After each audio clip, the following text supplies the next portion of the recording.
Welcome to Circana's The Ripple Effect of GLP-1s today and in the future webinar.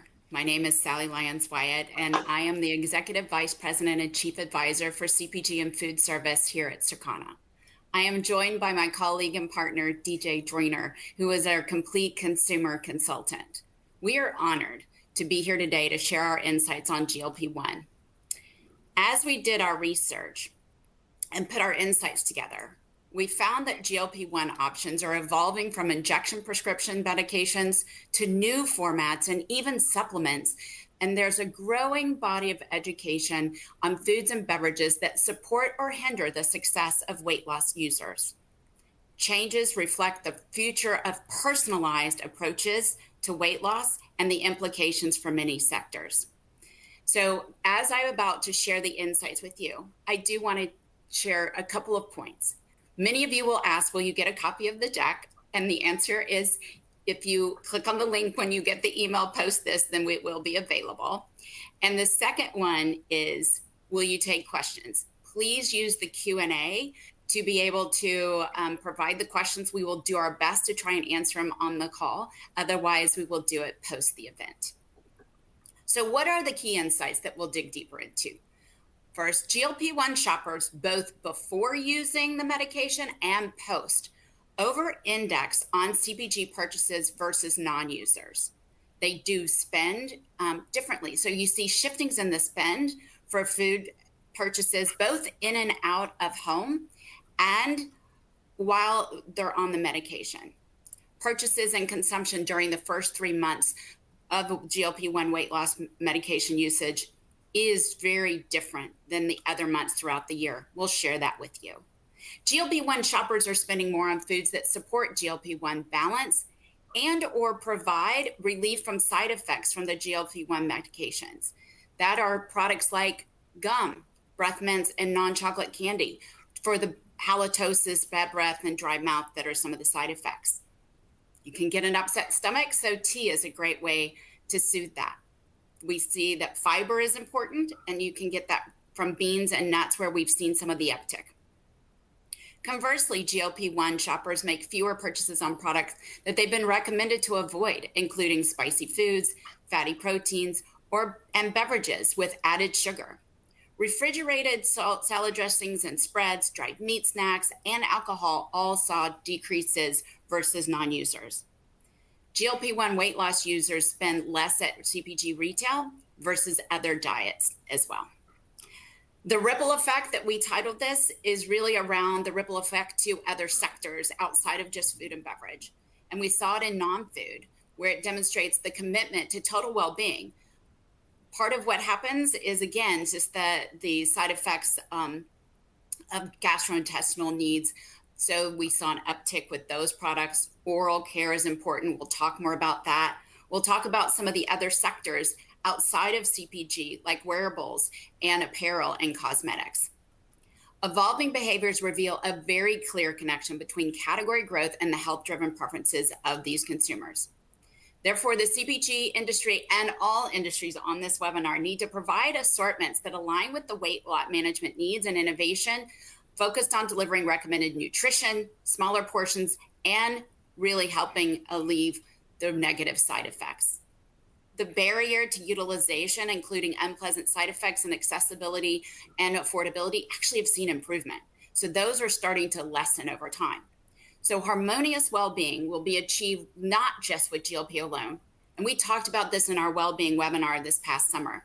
Consumers really should consider diet, nutritional supplements, exercise, lifestyle impacts, along with support from medical professionals, because there's just some opportunities that need to be personalized given lifestyle, life stage, preferences, goals, etc., and disease states. We think there's a great opportunity to extend brands in and out of their respective sectors given the trends. In fact, just a fun story, my son went to Patagonia with some Christmas money to buy a jacket, and he came home with the jacket and with some Patagonia crackers. They are taking their strategy of sustainability and everything better for the earth and extending their brand outside of just obviously the wearable clothing. And I think that that is just a testament. What I think is a huge opportunity for everyone on this call is to assess where can you extend that makes sense for you. The three sections of the thought leadership are getting grounded with GLP-1. In this section, we'll remind everyone what is GLP-1 and how has it evolved over the past year.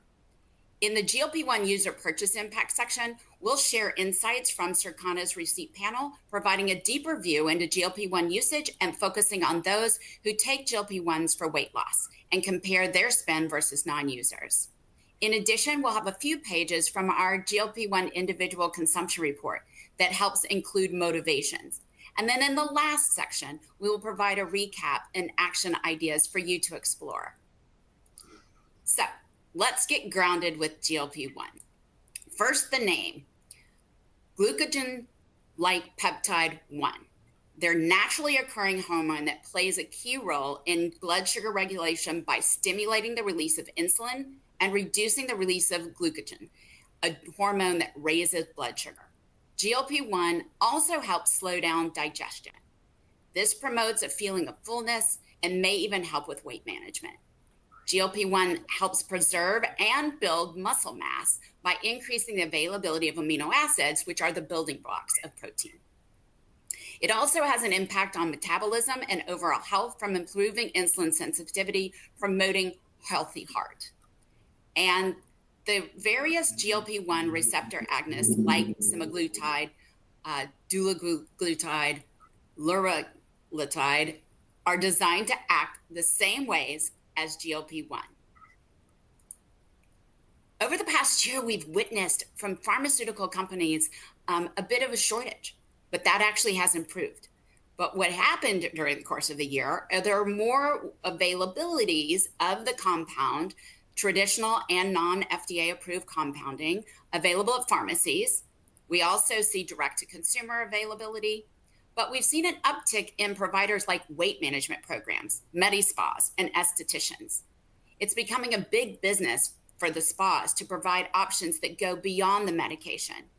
Weight loss can also lead to extra skin that needs to be removed, or cosmetic needs that consumers will look towards when they've reached their goals. To help consumers with the cost of medications, several manufacturers offer savings programs and financial support for semaglutide medications like Ozempic, and with Wegovy through savings cards, or even additional help with reducing costs for those that are eligible. There are several types of GLP-1 offerings in the market today. We're going to cover the pharmaceutical medications, the supplements, and the food and beverage. From the pharmaceutical medications, type 2 diabetes medications are GLP-1 agonists, which work by triggering insulin release, reducing glucose in the liver. And they balance blood glucose and also help people lose weight. GLP-1 agonist and sodium glucose, the co-transporter 2, SGLT2 inhibitors, are two classes of medications that treat type 2 diabetes. They work in different ways to lower blood glucose. GLP-1 agonists, such as Ozempic, promote greater weight loss and blood glucose reduction. The SGLT inhibitors, such as Jardiance, may be a better option for consumers that have had heart failure or chronic kidney disease. Most GLP-1 agonists are injections, and the SGLT inhibitors are also available in oral pills. But we know that most of these companies are working to have oral options available. Now, there are new supplements on the market, and these supplements support the gut, which is often referred to as the second brain, which plays a very important role in immune systems, mental health, and overall well-being. GLP-1 supplements are dietary supplements that support blood sugar control and weight management. And on a personal note, I have recently started to take a GLP-1 supplement, not for diabetes or weight loss, although I will be happy if that is a result, but for my GLP-1 regulating needs for optimal gut health. I have suffered from gut issues for over 2 years, and this is to be the holy grail for me, for my personal journey. Feel free to monitor and see how I'm doing. This is just day 10. So I'll tell you more about it, but I will say that I am feeling better. And so far, I'm cautiously optimistic. There's also food and beverages that can naturally increase GLP-1 levels, helping regulate blood sugar and satiety, such as eggs, nuts, healthy oils, and whole grains. So you're probably sitting there going, why are you telling us all this? Like, this seems like a lot of information.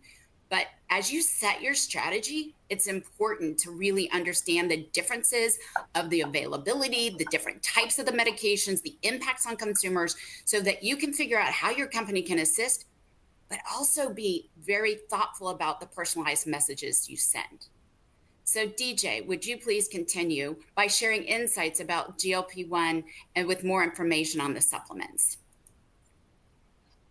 Sure. Thanks, Sally. I know weight loss drugs are going to be one of the biggest consumer stories we're following in 2025. So I'm really glad we're starting the year with this topic.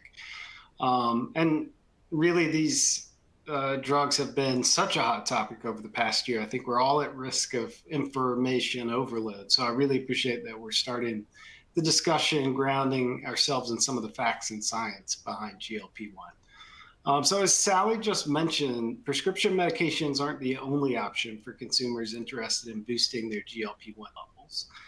Some studies have found that certain herbal-based compounds are associated with increased GLP-1 blood concentrations. And we're seeing supplements with those ingredients like turmeric and ginseng increasingly targeted to consumers who have goals, maybe looking to reduce hunger, improve their insulin function, or manage their weight. And, obviously, nutritional supplements aren't exactly a new category, but we're seeing more and more of those products coming to market that are formulated specifically as natural alternatives to GLP-1s. And many of these products are even using the term GLP-1 in their brand name or product name. And again, in addition to those packaged nutritional supplements and probiotics that increase GLP-1 levels, there's also certain foods that have been found to increase GLP-1 levels. So for consumers looking to achieve some of those effects from GLP-1 drugs more naturally, there's some food categories that are being recommended by health experts, like eggs, nuts, lean proteins, high fiber grains and vegetables, and oils high in unsaturated fats like olive oil.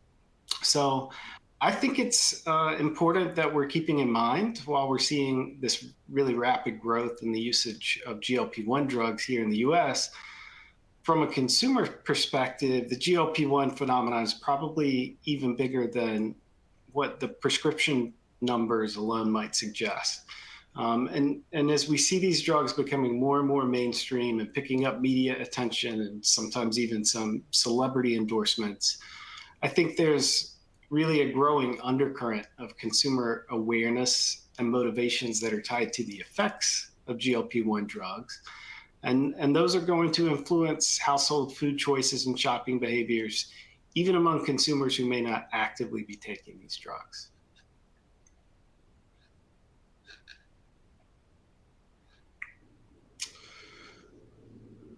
And of course, in addition to those natural methods of managing GLP-1 levels with food and supplements, we all know there's an increasing number of people using GLP-1 prescription drugs in the US.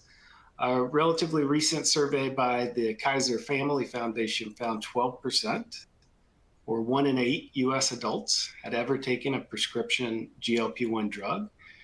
And among those, about half, or about 6%, were current users of those drugs.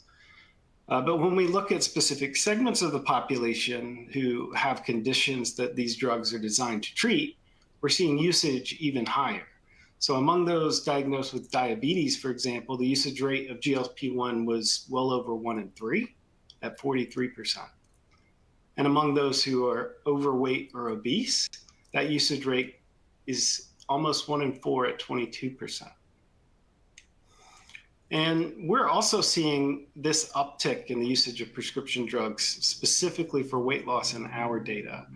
Our National Eating Trends Survey, fielded just a few months ago, found more than half of past 30-day users of weight loss prescription drugs are diabetic. So more and more people we're seeing turning to these drugs for weight loss. And I think to add some important context, it's important to keep in mind that most health insurance plans, including Medicare, don't currently cover any of the costs for GLP-1 drugs for non-diabetic patients. So that usage rate we just mentioned, with nearly 1 in 4 diagnosed overweight or obese patients ever using GLP-1 drugs, that's coming at a time when many patients are paying out of pocket $1,000 or more a month for these prescriptions. So it's hard to predict if or when competition might drive those prices down, but it's very likely we could see the usage rate for these drugs really accelerate if they become more affordable to more consumers over the next year or two. Another point that I think is worth mentioning before we dive into some of the impacts we're seeing from GLP-1 drugs on retail spending is that for all the promise and benefits that these types of drugs offer to users, they're not without side effects. So most users report experiencing at least some negative side effects while on these drugs, especially gastrointestinal symptoms when they first start using. So in addition to thinking about how GLP-1 drugs might directly impact some longer-term demand for certain categories of food and beverages, there's also a major opportunity for marketers to innovate messaging and product offerings to address consumers who may be suffering from some of these negative side effects as well. And again, just taking a quick look at some recent results from the NET survey, we see Americans in general are really focused on weight loss. When we ask consumers the top wellness goals they're looking to achieve through food and beverage choices, we see losing weight as the top goal, not just for past month users of weight loss drugs, but among all adult consumers. And of course, we're going to be talking a lot about GLP-1 and GLP-1 users today, but to quickly recap what we're seeing in this data, GLP-1 drugs are really one part of an even bigger cultural trend. We're seeing consumers become more educated about their overall health. They're increasingly showing up to retail stores and restaurants seeking out healthy food and drink options to reach wellness goals. And as these drugs continue to become more mainstream and more a part of consumer consciousness, retailers and brands really have to be looking at GLP-1 as somewhat of a leading indicator of this larger cultural phenomenon and looking for ways to innovate and reach this growing population of consumers who are looking for healthy benefits from the products they buy. So now that we've talked a little bit about some of the facts and realities of GLP-1, let's take a deeper look at GLP-1 users and the impacts we're seeing these drugs have on consumers' purchase behaviors and their retail spending. So the insights that we'll be sharing here come from a survey we fielded last year to our receipt panel, where we identified households that currently or previously used GLP-1 drugs. We segmented two primary self-identified groups from the survey, a group of over 6,000 households with current users of GLP-1 drugs, and a subset of those, over 3,500 who are taking these drugs specifically for weight loss. We saw some interesting differences in the households using GLP-1s for weight loss compared to the other users. We saw those weight loss focused households more likely to be both higher and lower income, over-indexing in income ranges of 100K plus, as well as under 15K. We were also seeing that these households motivated by weight loss while they're on GLP-1 drugs are more likely to be headed by millennials, and they tend to be larger households with kids and skewed a little more urban than rural. We saw some other interesting differences between weight loss focused households compared to other users of GLP-1. One thing I think is really interesting when we plot there on the right, the goals of users versus the time when they started using these drugs. we saw those people who started in 2024 become the first group where weight loss and weight management was the top motivation for using these drugs. So again, we're seeing more and more of those weight loss users coming to the market to start taking these drugs. Another thing that I think is really important is that, especially as more weight loss users start taking these drugs, is that those weight loss focused users, we saw them reporting being on those drugs for a shorter duration than those who are using it to treat other health conditions like diabetes or heart disease. So only about 4 in 10 of weight loss focused users reported being on the drug a year or longer. And that's compared to well over half among non-weight loss users. And that may not be surprising because this class of drugs has been more recently approved and marketed for weight loss versus diabetes. But we also see significant differences in the length of time these groups expect to continue using the drugs. So among those who told us they were using GLP-1 drugs for reasons other than weight loss, like diabetes, nearly 70% of those said they would continue to use the GLP-1 drugs for at least another year. When we look at weight loss focused users, that falls to just 44%.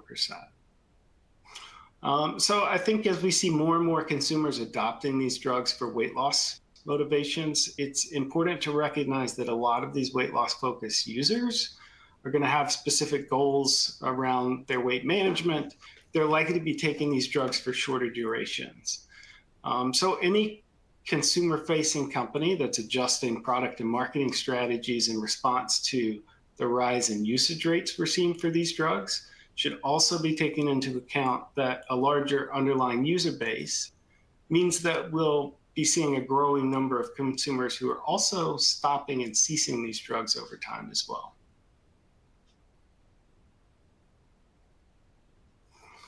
And again, as we think about the impact GLP-1 drugs may have on retail and the consumer marketplace, not only as consumers start using these drugs, but as they cycle off as well, I think it's important to note the reasons we saw consumers stop taking GLP-1s has been changing over time. So users who stopped the drugs more recently were more likely to cite the cost of the drugs, lack of insurance coverage, out of stock supply issues as reasons for stopping. So again, I think it's really important if you're adjusting strategies, preparing for the expected growth in the user base of these drugs, we should be thinking about GLP-1 really as any other product, and we should expect to see, new consumers adopting the drug and also cycling out of the user base over time. And anyone who's tracking this trend from a consumer lens should really be thinking both about the number of users and the average duration of use over time. And I think that, can help us keep a pulse on sort of the overall user base and those trends. All right, so let's dive into some of the effects that we see GLP-1 drugs having on household spending at retail. So to measure these differences in spending patterns among GLP-1 users that came from our survey, we compared their average monthly household spending to that of non-users by calculating a simple index. So in this case, a index of 100, for example, would indicate GLP-1 users and non-users are spending at the same level, at the household level in the same month. And likewise, an index of 110 would indicate GLP-1 users outspending non-users by about 10%. Index of 90 would indicate GLP-1 users spending about 10% less. And by applying this indexed approach on a month-to-month basis, that lets us control certain factors like seasonality and inflation effects over time, and gave us a lot of insight into how GLP-1 users' spending changes over the duration of their time taking these drugs. One really interesting finding to note: the folks who are taking GLP-1s tend to be heavier spenders across the board on CPG food and beverage, at restaurant food service venues, and also on non-food CPG categories. They were outspending non-users prior to starting the drugs, especially in the food service sector, and that remains to be true even after they start. But when we take an average of that monthly index for GLP-1 users over their first year taking these drugs, even though they continue to outspend non-users across all these categories, we do see some evidence that GLP-1 adoption leads to some moderately reduced household spending overall. The shift we saw was a little more pronounced for weight loss focused users, where their average monthly household spending index for CPG food and beverages fell by about a point over their first 12 months of using the drugs. But I think what is much more revealing than their spending shifts at this total level is the shifts we're seeing in spending patterns within specific categories and channels, and how these shifts evolve month to month as consumers stay on these drugs. So, Sally, I'm excited for you to dive deeper into those findings. Thanks, DJ. And as we drill into consumers who are using GLP-1 weight loss, we've uncovered interesting insights for sure. On this graph, we're showcasing their purchasing over time.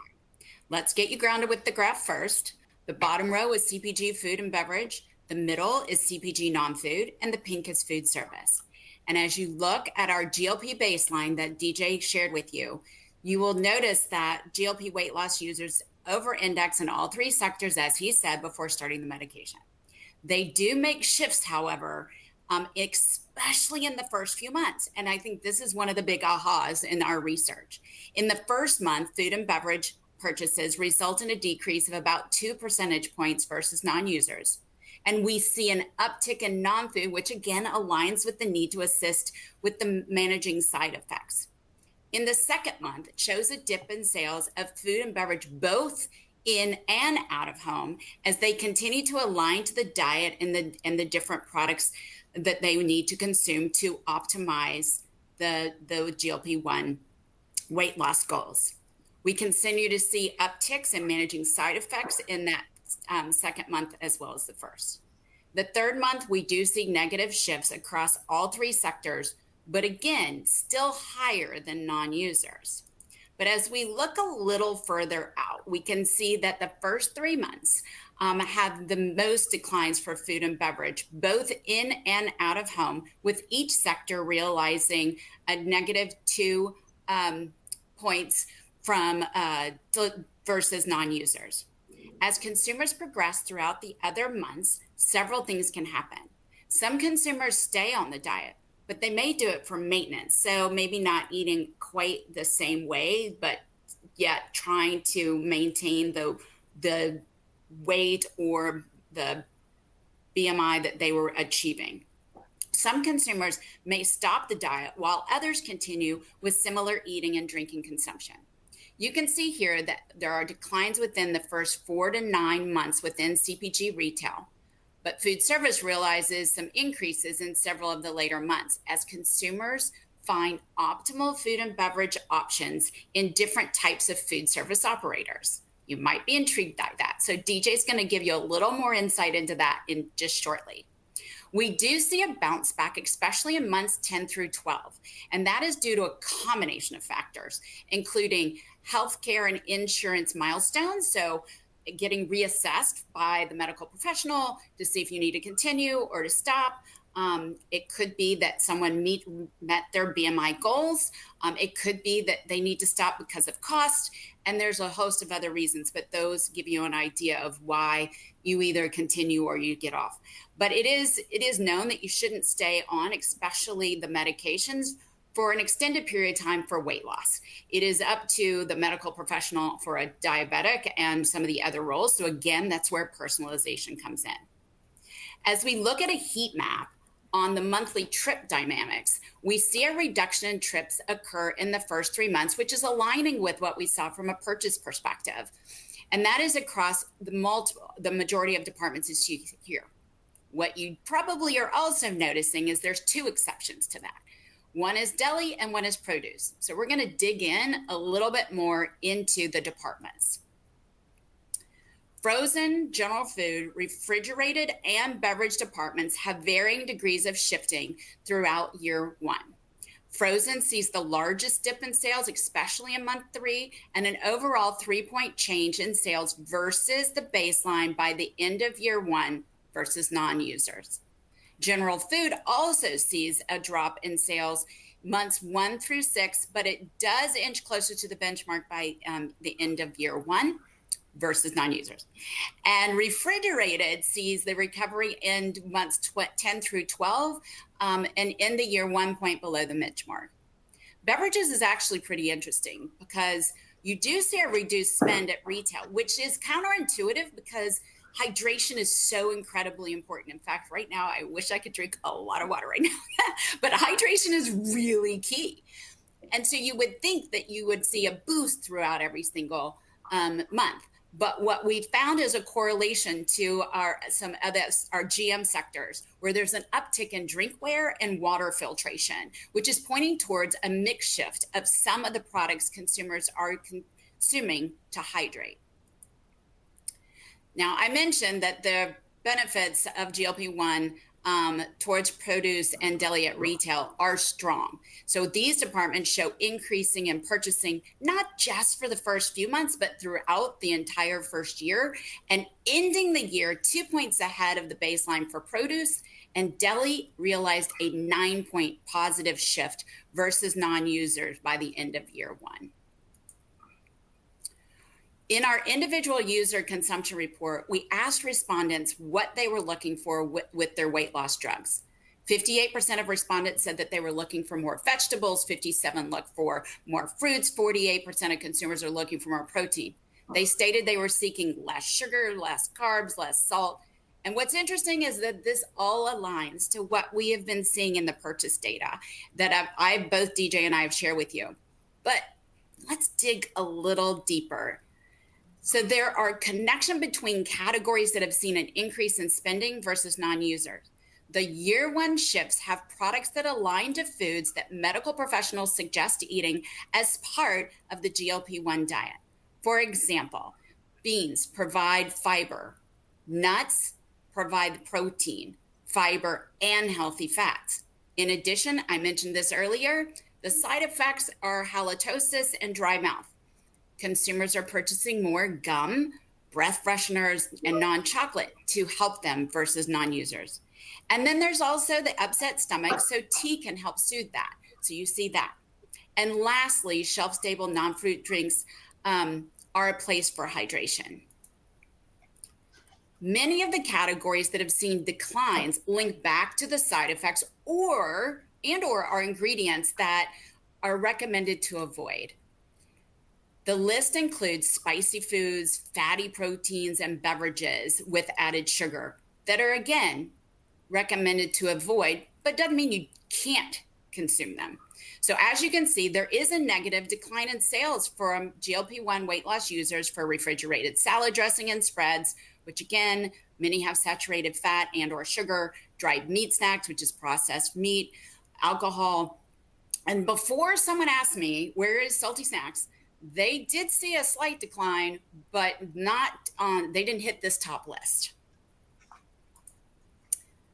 Oops. Yes, these categories do see declines in purchase. So I did want to pause before I go to the next page and say, I really think this is an opportunity to embrace the needs of consumers, whether they're on GLP-1 for weight loss or they have other well-being initiatives to innovate or acquire. Assess your portfolios to see if you have products that can address the positives as well as the alternative options needed for ingredients that consumers have been recommended to avoid. By doing the strategic work now will absolutely lead to long-term growth. So DJ, I did tease the audience a little bit about you sharing the shifts from retailers and food service operators. So will you now tell the audience about our insights there? Of course. Thank you, Sally. So yeah, in addition to those really interesting insights that Sally just shared at the category level, we also see evidence that there's some changes in the types of stores households shop during the first year they're taking GLP-1 drugs for weight loss. So when we looked at their spending across all food and beverage categories, compared to non-users, we saw those weight loss focused GLP-1 users moving some of their spending away from channels like mass and convenience, and to some extent, traditional grocery stores and dollar stores too. It's also worth noting, though, that these GLP-1 households tended to be heavier than average spenders at most channels before starting GLP-1 drugs, and they still continue to over-index non-users at these channels on a per household basis while they're taking the drugs. They're just not outspending non-users by the same margin as before they started.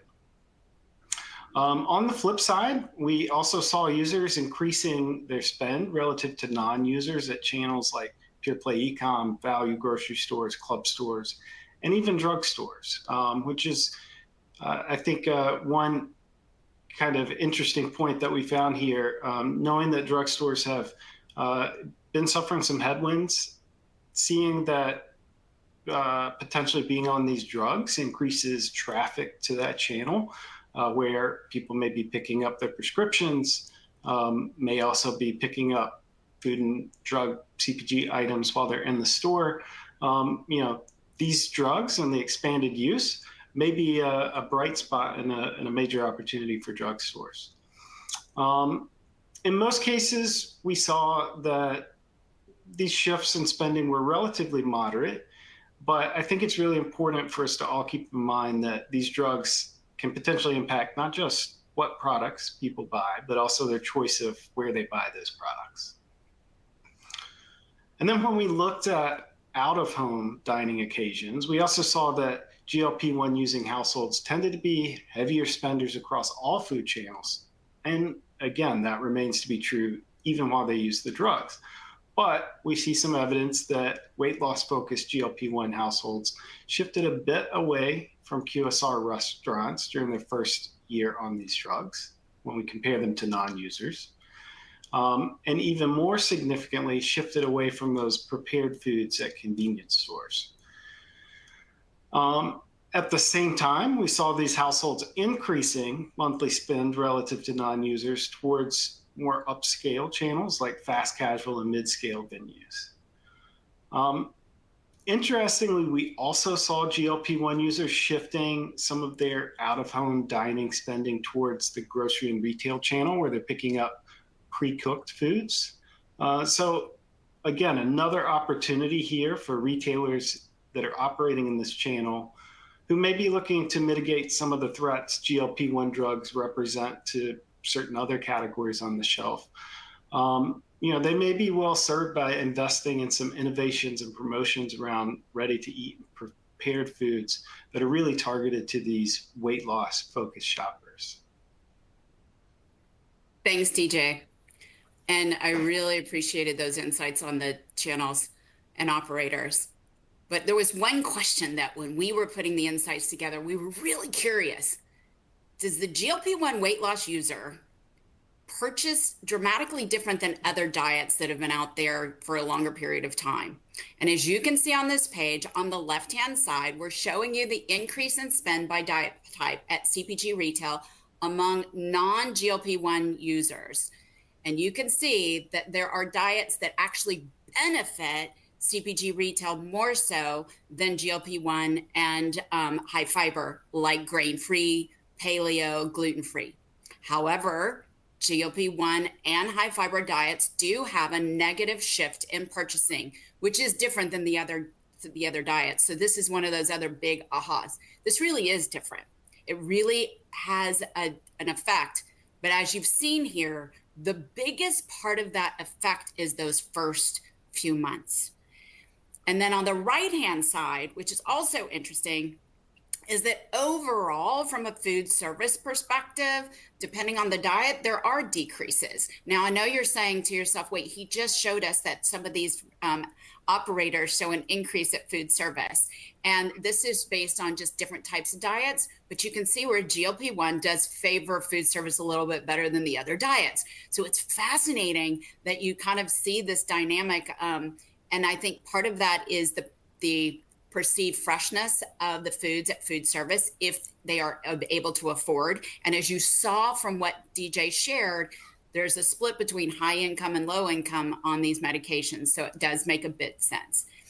And then the key for all of this, to sharing this with you, is to understand more about the consumer, whatever weight management diet or lifestyle that they are practicing, and being able to communicate the benefits of your product as they continue to go on their journey. So we entitled the report The Ripple Effect. And here's another reason, another one of the reasons why. We are looking at different sectors and looking at the change in monthly index of the products within. And it is, again, looking at GLP-1 weight loss usage versus non-users. This demonstrates a commitment to total well-being that these consumers have. It's not just about the foods and beverages. It has the ripple effect, as you can see, with increased spending on wearables such as fitness trackers and home medical devices, apparel with jeans and sweatpants. Yet another funny story. I talked to one of my friends that uses the compounded medication, and I was telling her about sweatpants, and she's like, I actually just purchased some, because she is one of those that's on the maintenance program. So when she gains a little weight, she can undo the drawstring, but then when she loses the weight, she can tighten it up. So just a little fun fact. And then cosmetics, specifically lip treatments and skincare, also fragrances. Many of these are the desire to just glam up because you feel better and you look better and you want to be able to showcase that. And you also use a lot of the different devices on the top line to access fitness programs or, again, apps to help you with walking, etc. Looking at non-food CPG categories, we do see an uptick with products that have a connection to optimize GLP-1 and diabetes. For example, oral care. It's important to have proper oral care to prevent the complications like gum disease that can be exacerbated by diabetes. So we see an increase in monthly spending by GLP-1 weight loss users on toothbrushes, dental accessories as well. We can see an increase in gastrointestinal products that help provide relief from the side effects of the medication. And as I mentioned earlier, when I was showing you the beverage department on the information, you can see here that there's an increase in drinkware and water filtration replacement filters, which again indicates a potential mix shift in some of the beverages that consumers are consuming while on GLP-1 for weight loss. On the flip side, there are products that consumers using GLP-1 for weight loss don't need as much as they continue to adopt a healthier lifestyle. For example, GLP-1 usage can lead to better sleep. And so sleep remedies are not needed as much. And as I mentioned, I've been taking a GLP-1 supplement, which again is different than the compound or the injectables. But with that supplement, I will tell you, I have been sleeping better and I'm not using the sleeping remedies I used to use. So now let's get into the summary and action ideas. As we mentioned at the beginning, the impact of GLP-1 has already gone beyond medications with the introduction of pharmaceutical and CPG products. Vital Pursuit from Nestle has high in protein, good source of fiber, contains essential nutrients.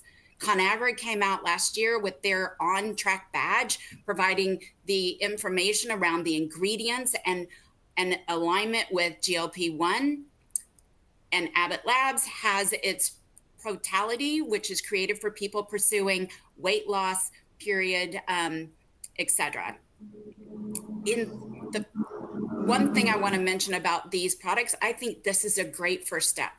I think that these companies stepped out there, put out, an opportunity to capture what started to be a small audience, but the audience, as we've shared with you today, is getting larger by the day. So ensuring that these products, and any of you that are planning to introduce and or realign, you need to make sure you communicate to consumers. So we'll talk a bit more about that in a second. We've also seen branded compounded GLP-1 medications coming from all sorts of areas that's driven by the shortage of the FDA-approved medications. We see retailers like GNC who have curated assortments that support GLP-1 users with different products, as you can see in the picture. And as I mentioned earlier, there are supplements on the market now. These are GLP-1 supplements that you have to get through medical professionals that actually assist in optimizing GLP-1 levels. That is what I am doing. It is different than maybe taking a different type of supplement. This is very much focused on that. So as we continue to say this, and I know you've said it now 5 times, but it's worth saying one more time. A personalized situation is what's key. So that means personalized messaging and targeting is critical because everyone is different given lifestyle, life stage, disease state, and overall goals. But I really think that what this means, these last 2 pages kind of say it, we're at the beginning of a revolution. And the revolution is going to impact not just CPG, but many sectors around the world. If the trends hold, 13% of food and beverage and 14% of non-food units sold will be purchased by GLP-1 households in by the year 2034. Short-term usage, however, I think could actually be more. So we just don't know enough yet. It's still too early to know that, but based on everything I'm seeing and the areas like the med spas, the estheticians, the fact that there's new supplements, things like that, I think short-term usage is actually going to be higher. But we will see, and don't worry, we are going to continue to report on this every single year. So GLP-1, it'll continue to make its mark on total well-being as it's more accessible, available, and affordable. I could not do this presentation without noting just the prevalence of obesity in America today, with 40.3% of the population suffering from obesity. Diabetes is going to remain a high major health risk for America, with the prevalence of diabetes increasing by 54% between 2015 and 2030. So these medications are critical to try and make those numbers not become reality. The conditions bode well for expanded use of GLP-1s, especially to improved options. And we do think there'll be further adoption by consumers who use other GLP-1 options for well-being that we talked about, whether it is the supplements, whether it is some of the other options out there, there will be further adoption. So what can you do? Well, first of all, if you don't have a strategy today around GLP-1 and or just weight loss journey in general, then you need to get that done. And understanding from a specific standpoint the different types and forms of GLP-1, because again, what I need is very different than one of my colleagues who's a diabetic, what that person needs, right? It's very different. So understanding that and figuring out how do you cater to both of us in different ways. The next thing I would do is across all sectors, whether you're in general merchandise, CPG, retail, innovation pipelines should tap into the different attributes and benefits that consumers need to have addressed. Consider extending brands and partnerships outside of current industry. I gave you the Patagonia example. It is one of the best ones right now that I know of, because it is taking something that no one would have thought would extend from clothing into CPG. Probably wouldn't have seen it coming, but it is. Consider packaging and messaging to showcase superior fresh ingredients, healthier recipes, portion control, and just general alignment around GLP weight loss. Understand the usage occasions most susceptible for changing eating habits in and out of home, and leverage purchase-based targeting to get the messaging right to the various GLP-1 users. I said that a few times throughout, but I cannot tell you the importance of really doing that. Using purchase-based targeting is an optimal way to do it, because you're going to be able to glean the insights from what they're buying and being able to zero in on how to get more of what is positive to you and how to unlock some of the areas of opportunity. Manufacturers in upper and lower GI, analgesic, and sleep segments, you should continue to monitor the group to find ways to source new buyers and or adopt to some of the new ways in which they're living. Connect sectors, fashion, beauty, technology, these connected sectors should continue to communicate benefits to consumers where they are on the journeys, whether GLP-1 users or in general, or even just weight loss seekers, and find ways to collaborate with the CPG industry. Because as DJ and I've shared with you, food and beverage switches are one of the largest impacts of the ripple effect. So how can you collaborate, and vice versa? CPG and GM need to figure out a way to kind of reach across the across the aisle to get together as well. And as medications and supplements evolve and expand, identify new ways to leverage current portfolios and increase distribution by rate and frequency. Now, if you've ever been on a webinar with me, you will know that that is something that I talk about a lot. But those are the 3 things you can do that are in your power to find a way to attract new consumers in, to get them to buy one more, or to find new distribution through different channels. Those are the key ways you're going to find growth going forward. And I think that now is the time to assess, are you capturing that? If you are not using executive reporting, looking at these 3 measures on a regular basis, you're missing out. You've got to get back to the consumer basics to really capitalize on the opportunities that we're sharing with you today. And then monitor the broader health and wellness landscape, offering solutions to consumers seeking healthier lifestyles versus those just seeking weight loss aids. That is a difference, because I saw some questions in the Q&A, and part of the questions are, hey, do people revert back? I will tell you the answer is it's mixed. There are some categories that continue to see declines post-use, but there are some categories that we do see have an uptick. We need to do more research before we release some of that, because we want to have a little bit more time to make sure our lists are accurate. But just in general, just know that that is a mixed bag. So retailers don't count on the rebound, but help inspire that rebound. Collaborate with retailers and merchandise complementary solutions. Retailers can also leverage their retail dietitians for deeper shopper connections. Brands can consider collaborating with medical professionals to serve consumers in a more holistic way. We could keep going with these ideas, because I think this, again, is the beginning of a revolution, and how you engage and how you attack it is going to really set the stage for your future growth. And again, it's not just about GLP-1s, although that is the topic today. This is all about the well-being journey that many consumers are adopting, not just in the US, but around the world. So we did share with you several solutions from our Circana suite of solutions. And if you want to learn more about any of these, we are happy to work with you.